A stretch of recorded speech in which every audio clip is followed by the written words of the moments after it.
You are now listening to the Going North podcast, where you'll receive tips and techniques to advance yourself. I'm your host, Dom Brightman, and every week we're going to be hearing from an author who's going to share their expertise to help you charge forward in life. On a quick side note, be sure to check out Going North the book. It's available in ebook, audio, as well as paperback form for those who love to read a traditional book. Now let's get on with the show.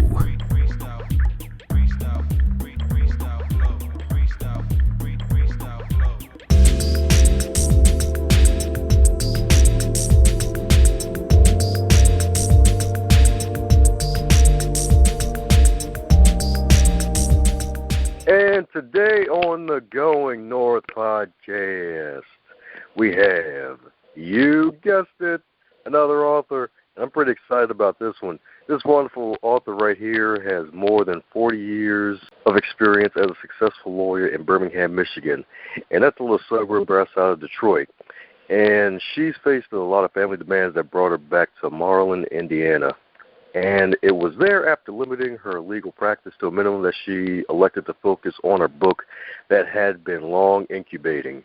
I'm pretty sure that's something everyone struggled with at one point when it comes to wanting to write in a book. And this wonderful lady right here, she tries to incorporate the principles of life based off the Ten Commandments, and she's also a community and public service hero, baby. She's a hero, baby, because she has served as a planning commissioner for 2 different communities, and she's been a councilwoman, and she's been on several nonprofit and professional boards. She is so passionate about service, she has received the Circle of Hope Award for her service to families and victims of child abuse. And you guys are probably wondering, who is this wonderful person you got on the podcast? It's a fellow D herself, the wonderful, delightful, divine Denise Alexander Pyle. How are you today, ma'am? I am wonderful, Dom, and thank you so much for inviting me to be on your show. Oh, yes, ma'am, indeed. As soon as we said hi, we just started chatting away, and I'm like, oh, man, I'm going to love this lady. Well, actually, I said that to myself before the interview started, but that's a whole other story.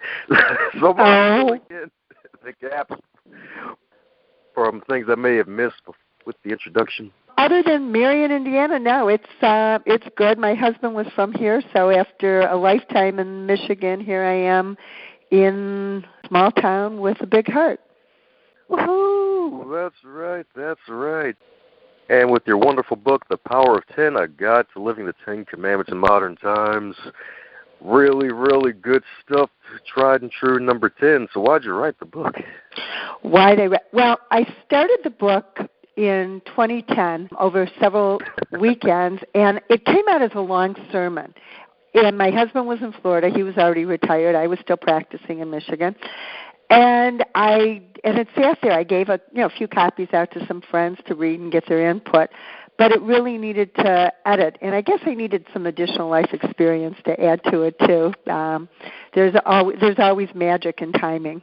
But when I actually retired here, I had the time to sit down and put it in a format where it was readable and the message would be the way people like to read, inspiring sound bites as opposed to a long lecture. And it took me 2 years to do that, and it came out. But it's a thought that's been with me for a long, long time, because I taught Sunday school back in 1989, 1990 to high schoolers, and one of the things I had to teach was the 10 Commandments.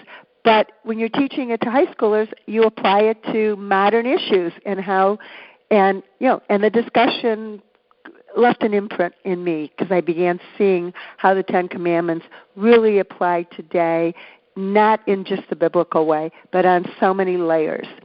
And also I looked at it and saw how we don't follow the 10 Commandments in every way. And we all try, and practice, we think we do.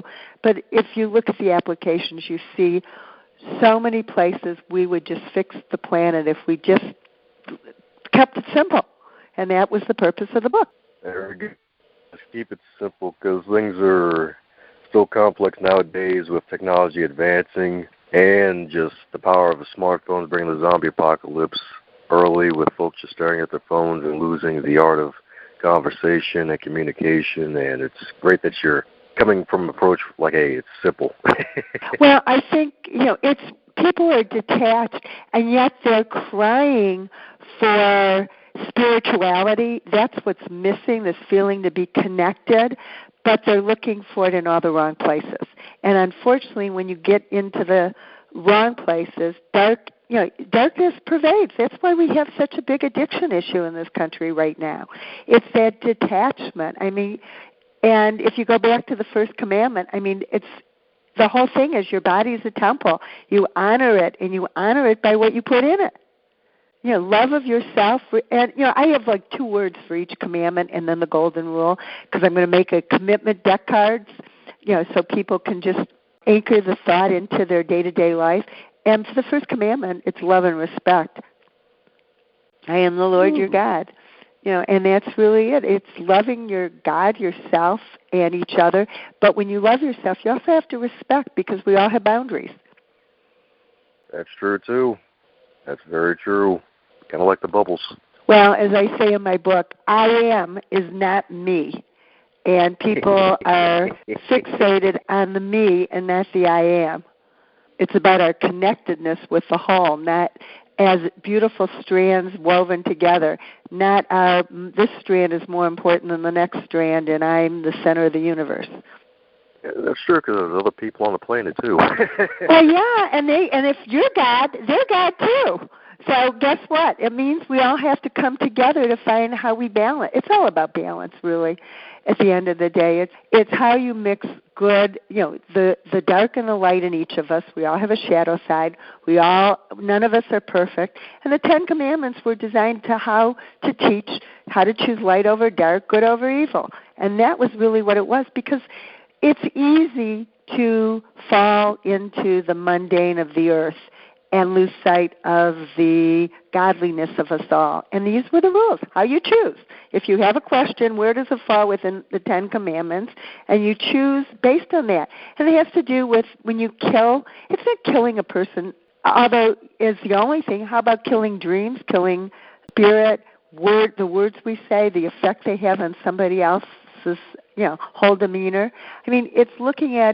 It's about creating and finding beauty and love, not about finding darkness and evil. It's the choices we make. This is our free will on this planet. It's to choose good over evil, and that's what the 10 Commandments. It's the guide for free will. Yeah, and it's 2 very important things that stuck out to me while you were talking. One with the words that we speak, and it kind of reminds me of this book, Verbal Judo, where it mentioned how the guy would rather be cut with a sword than spoken evil words on them, because words, you'll remember those for 30 years as opposed to a cut that'll heal over time a lot quicker. And it's just tough. Yes. There's no question. And I'm learning, too, with people who have, low self-esteem or mental illnesses, the words really become further diseases that destroy them, because they turn them around. And, so it becomes almost like you're infecting them with a germ, because they don't know how to incorporate them into a positive way. Very true indeed. You kind of got to be a doctor almost for some people. Well, and it's true, and because people create their own truth, and sometimes, when you say something that is not in alignment with their view of themselves, they will twist it around. We really do have to think before we speak, and I'm guilty of, not always thinking before I speak, and speaking truth, but not necessarily and I try to do it kindly, but sometimes the recipient can't handle the truth. You think of that Jack Nicholson line in A Few Good Men, you can't handle the truth. But in some respects, it's not that if they want to, but they aren't psychologically equipped to do it, and you have to be very sensitive of that. Yeah, it's very true indeed, and kind of like the other piece is the decision-making piece. It's a guide for making sure you actually think before you act, especially speaking. Yeah, you're right about the truth. Not everybody's going to be able to handle it. probably kick in the gut really hard before you actually get it. And that's why even do not bear false witness against your neighbor. It's really about integrity and truth. But how do you discern how to tell the truth and when to tell the truth and when to hold your tongue? I mean, it's really because obviously people's lives are destroyed with lies, but sometimes we don't tell the truth because we're trying to protect someone. We don't want to hurt their feelings. We don't. So, it's a slippery slope, and yet it's all about trust building.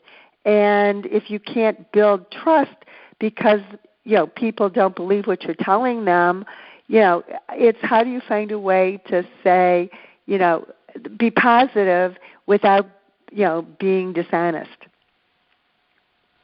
So with your background as a lawyer and also teaching Sunday school, is that what really led to just this project as a whole on this particular subject? Because it's interesting that only you're not just going strictly from the Ten Commandments, but you're also adding Kabbalah as well.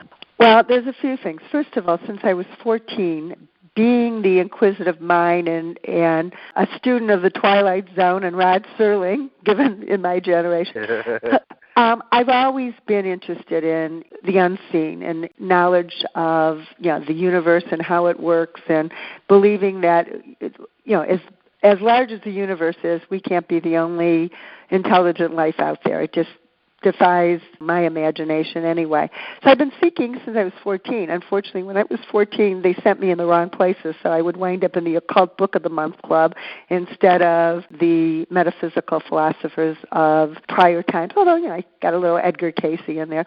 But I've read, and then, in the 1980s, that really the market of, different kinds of thinking grew with, Shirley MacLaine's Out on a Limb, and just, New Age thinking, and so I read a lot of it.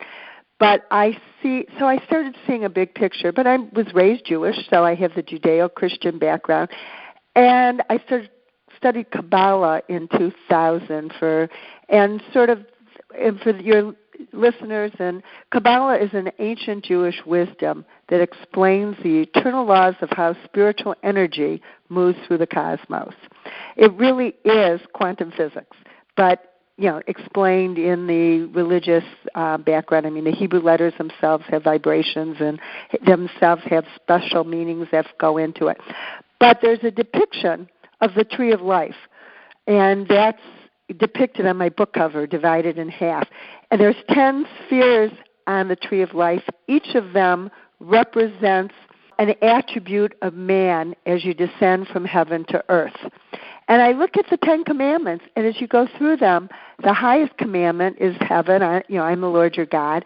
And the lowest commandment is do not covet your neighbor's belongings, which coincides with kingdom on the tree of life, which really is about we're here to live our own life and our own journey and find contentment and joy in it. And you can't find that contentment and joy if you're trying to live somebody else's life. And so I saw the overlay, and if you go into ancient readings, the Torah, the 10 Commandments are referred to as the tree of life as well. So I saw the connection between all of it. So I tried to use the Kabbalah as my metaphysical envelope or encompassing theme for the book, but without it being really a book about Kabbalah, just as a tie-in between what the meaning of that sphere is and the 10 Commandments. And with the Golden Rule, which is, the 11th here, or the 1 and the 10, which is why my 0 in my title is in parentheses, because it's the power of 10, and some people say the power of 1. I said it's actually the power of both. So there's an invisible sphere out in the tree of life called Dot, and it represents intuition and oneness. And what can be more oneness than the Golden Rule? As you do unto others, so do you do unto yourself. It's how we all, energy moves and it goes out and comes back. And that is the oneness. That is the general intuition. And we can all tap on it, into it. You just have to tap into it from a place of heart and a place of love. Otherwise, that energy can be very destructive as well. Very true indeed. I do like to say that the Golden Rule is still shiny. It is, and it's, and it is, is it karma, is it not? It probably, it's all out there. We're all energy. Everything's an exchange of energy. And the first thing I ever learned that stuck with me in college, and probably the only thing from college that stuck with me other than, how to research to find answers, and, which is what, it was a discipline, what college mostly was a professor wrote on the book, TANSTAAFL. TANSTAFL. And it was a class on behavior modification, by the way. But there ain't no such thing as a free lunch. And the principle was that everything has cost associated with it. And to me, the gift is that the value exchange should be fair. Or in my case, if I give more than I get, that's okay too. Hey, that's kind of how life goes. Sometimes it just ends up that way. Well, I think there's a flow in the universe that you plant seeds, and if the more seeds you plant, the more rewards or flowers or trees or results you're going to get. The answer to everything is really already in nature. You just have to look around you and observe. That's right. Heck, even kind of reminds me of a buddy of mine, Dr. Eric Holmes. He even wrote a book entitled The Power of the Seed, which talks a lot about that, so that's really awesome. Well, it's all, universal truths are, and we can, lots of writers write good things. I'm just one of many who are trying to get the consciousness of the planet, back in alignment with, what we're here to do, to be the best version of ourselves in this lifetime. And thanks so much for doing that and joining the business of immortality by publishing your book.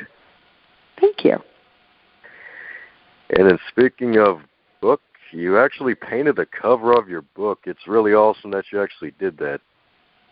Well, I wanted the book to give a message, and and it's interesting.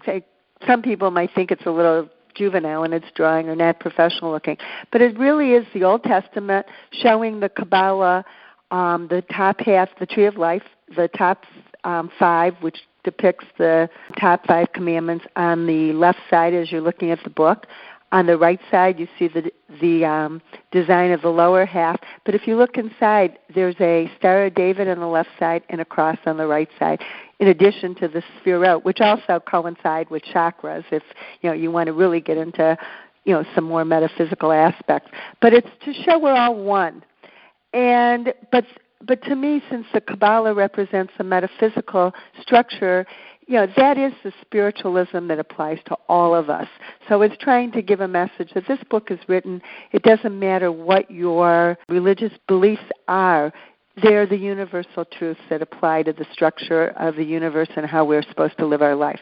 These were the rules of the road, so that we could choose wisely. They were not, and they've always been there.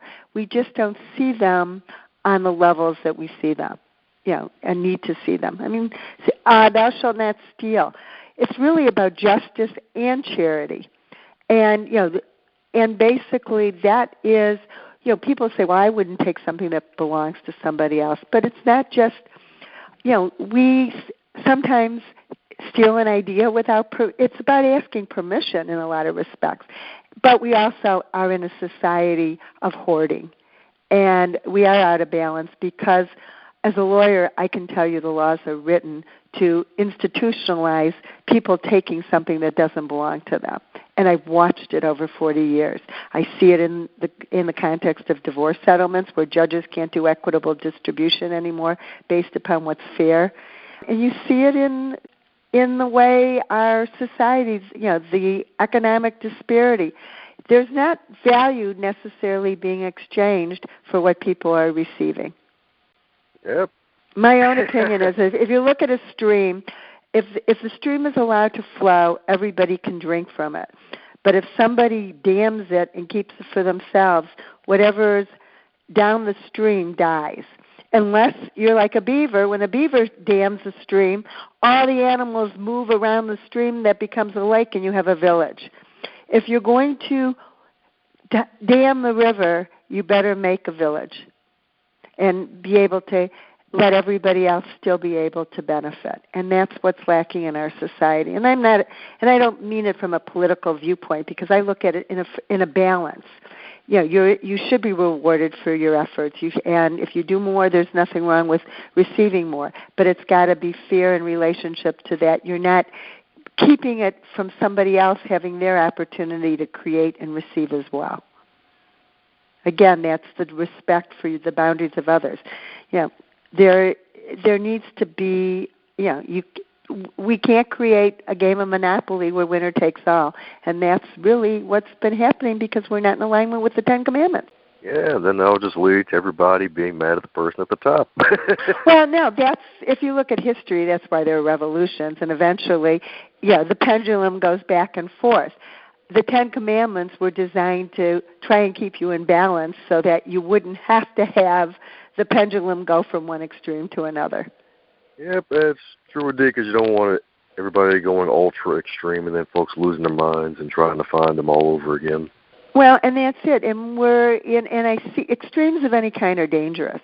And, and they're good for expressing a boundary for communication so that you can frame an issue. But when you can't get off the frame to really debate the issue and talk about what makes sense and how do we do this and how can we relate, because I can look at all sides. I can see what's right and wrong. I can see where this makes sense and this doesn't. And validity in everybody's argument. But the question is, okay, how do we compromise to address your concern here and your concern here to come up with a fair balance? The Ten Commandments tells you how to do it. It's always great to just go back to just the classic universal truths, especially when they're numbered perfectly and everything like that. In the order, do not have other gods before me. It's about materialism, everybody. All the things that don't matter are the things that our whole society is marketed, that you have to have more, more, more. That isn't, and you worship, look at all the things people worship that have no basis in filling their soul. And you can't take them with you. Everything is borrowed. And the reason, in the Bible was depicted as a golden calf. It was a perfect example. Anything that isn't related to, God is just that. It's an idol. It's nothing that will be there for you. It's just matter, solid matter that isn't going to fill your soul. And, it's about service. The things that fill your soul are gratitude and service. Amen to that, indeed, especially what you said earlier about everything is borrowed, which is so true when you think about it. It's like, you may think you own it, but at the end of the day, if you die, you can't take it with you. My husband always laughs. He says he's never seen a Brinks truck following a hearse.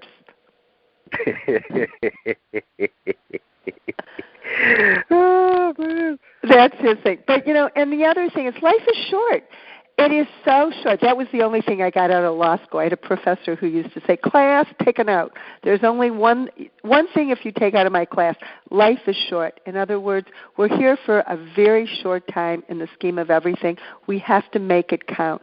And it's a gift. We get to experience. Look at the beauty around us. I love art, and I love music, and I love good food. I love it because it nourishes my soul, but I don't worship it. It's all in balance. But I appreciate it, and I want to create, and I want to make beauty, and that's what we're here to do. We're here to improve what we find. Our ancestors. You look at the Native American Indians; they had their issues, but they understood giving back. They planted fish as fertilizer. They saw the balance in nature. They saw the cycles. And we don't see the cycles because we don't honor the Sabbath, which is about taking time to reflect and renew. Turn off the TV, turn off the cell phones, find some quiet time, meditate to get answers within, spend time with your family, and because that's important time. And if you're going to worship, the reason you worship with a group, you go to church, it's because there's magic in numbers when you pray together. That's right, when two or three gather together. But it's about putting that energy out to the universe. It's exponential. And I skipped do not misuse the name of God. That's really about taking responsibility. God should be taken in the name of peace, not to divide us, but to bring us together because we are all one. And when people go to war in the name of God, because you're now saying there's only one God.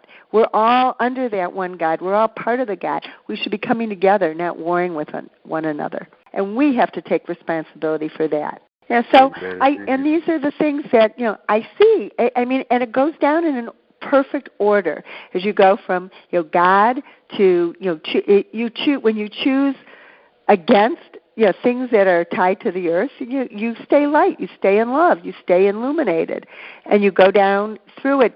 Honoring your father and mother as the fifth. I mean, it's all about teaching and balance, in the male and female, the feminine, the masculine, the creator, the Mother Earth and God. But it's also about our elders and how do you honor your parents more and the lessons they learn than to take them and teach the next generation.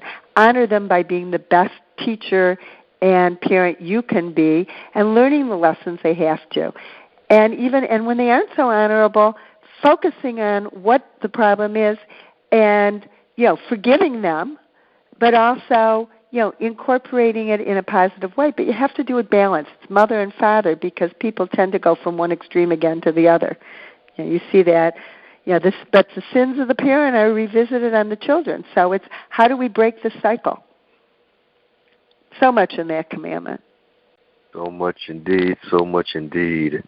So if we're basically turning off the TV, I'm pretty sure there's more time set aside for reading. So I'm pretty sure there are some books that have really inspired you to not only write yours, but also to continue living. Mind sharing a couple titles with the rest of the world? Well, my favorite books from my youth was The Little Prince. Prince was one of my all-time favorite books. Richard Bach's Illusions when I was young, a wonderful book that was inspirational. I mean, I've read Madame Blavatsky's Secret Doctrine, but I wouldn't encourage anybody to read that book. I mean, Lynn Andrews' books were wonderful. The Bible, obviously, is a key. But there's wonderful books out there. There's a great book called The Bowl of Light by Hank Wesselman. And it was a book that talked about this. He was the great kahuna in Hawaii. It's based on a real person, and he was killed about 14 years ago in a car accident. But his truths were wonderful. But the principle is we all come as bowls of life, and rocks get filled in our bowl, and our job is to tip them out and keep the light flowing. It was a wonderful book. There's so many wonderful books and so many books coming out all the time. People who are trying to enlighten. I like to think that I used to call us sparklers, light workers who are trying to really bring us together. And there's wonderful Christian books. They're all over. It's just. But, I used to say, and some people don't like the term, but I said it used to be we need to be sparklers. Now I think we need to be arsonists. We need to really light the fires and passion of the light. Burn those candles bright and tear down, the dead wood that's really, blocking the sunlight. Gardens need to be tended too. And, I see my garden in the yard. If I don't pull the weeds and I don't take care of it, my fruit is gone, my vegetables are gone. They're overrun. We have to be careful, and we have to really look at what's good and healthy and what makes sense. Be an arsonist legally. Well, but it's a spiritual arsonist. It's an arsonist for good. It's enlightenment. It's light. It's positive thought. My whole thing is I'm an eternal optimist. I always see the glass half full. And while I look around and I could see where everybody, says they're welcoming, they're inviting. We want the apocalypse now, so we can go to the 1,000 years of light. We want to be rescued. I think we can evolve. I think it's not a revolution we need; it's an evolution to be our highest good. And I have incredible hope that we can do it by message as opposed to other means. There we go. Continuously evolving. So, in speaking of evolving, any plans for another book or a sequel? Well, one of the books, my divorce attorney side wants to write the 10 Commandments of Divorce, how to end your marriage without sacrificing your soul. I see a couple books. I also think before that is more important now, the Ten Commandments of Governance. Ooh. I really think that our entities have become they're in ego and greed, and the same types of how do we get them into the light? And I think you can take the Ten Commandments and apply them into principles of governance. I've written papers, op-ed pieces along the way. I think that's probably my next book, because I see that as really being more important than divorce counseling is. There's enough out there. But I mean, I can give people spirit. I think my Ten Commandments itself would help people in that regard. But it's really about how we apply these principles to how we govern ourselves as countries, as the respect that is needed. And unfortunately, one of the reasons we need government, besides security or commerce, just the general. It's because of people who don't follow the Ten Commandments, and those who do want to tear us down. We need to be able to have a method to shine light on what isn't working. Unfortunately, not everybody is in alignment, but it's how do we help to find ways to solve those problems. And we'll never do it entirely. We're human nature. We're all striving. We do the best we can. But compassion and common sense are really the key. That's right, compassion and common sense. I've never heard those three words together. It's so freaking awesome.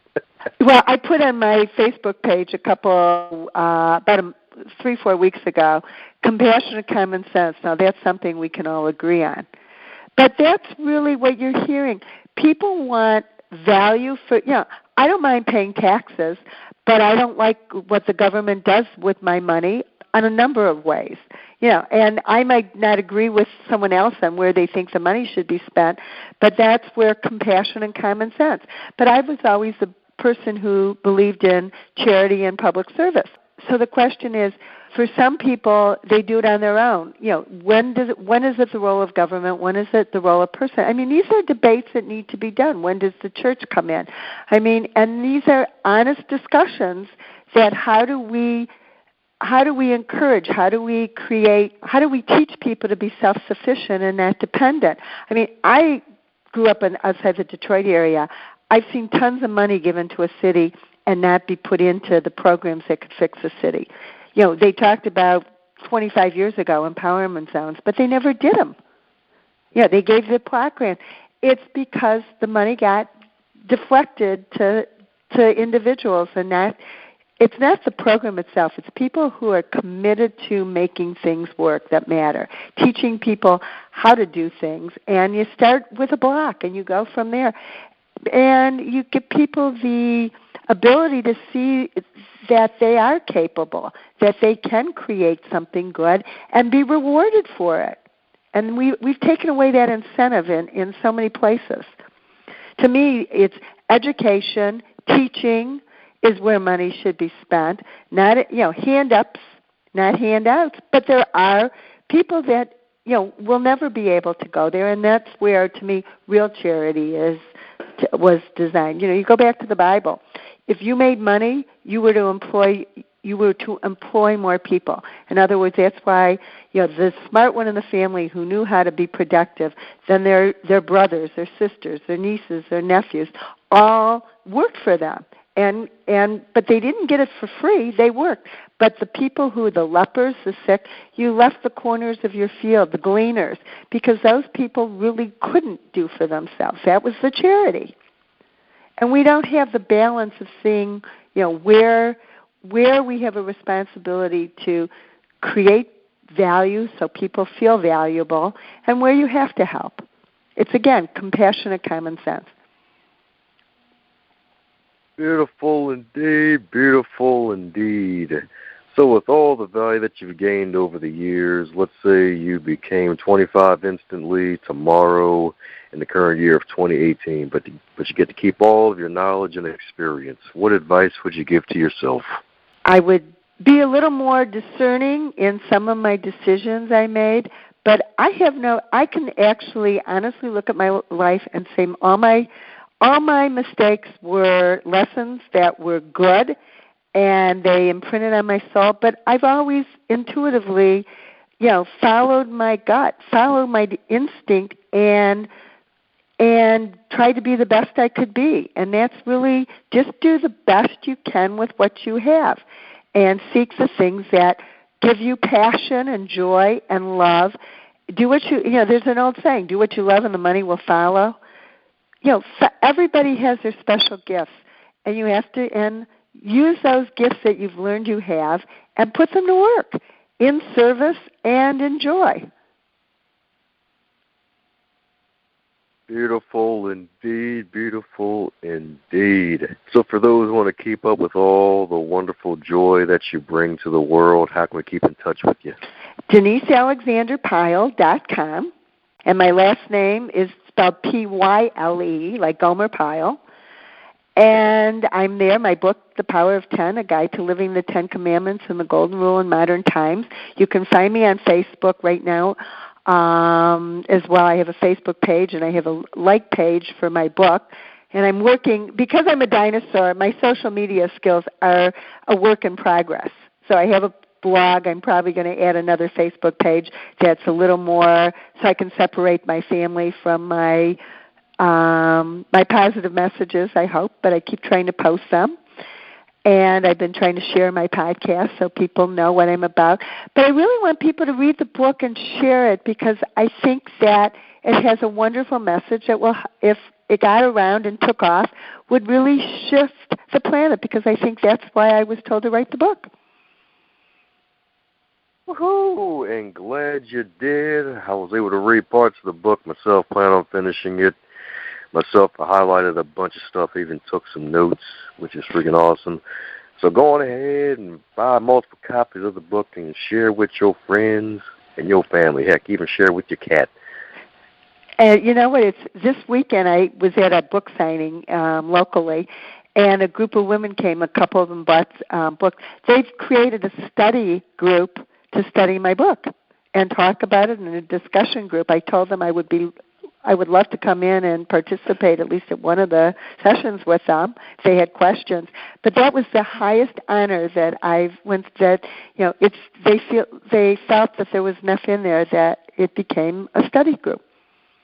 Woohoo! Now, if I could only get my book to Oprah.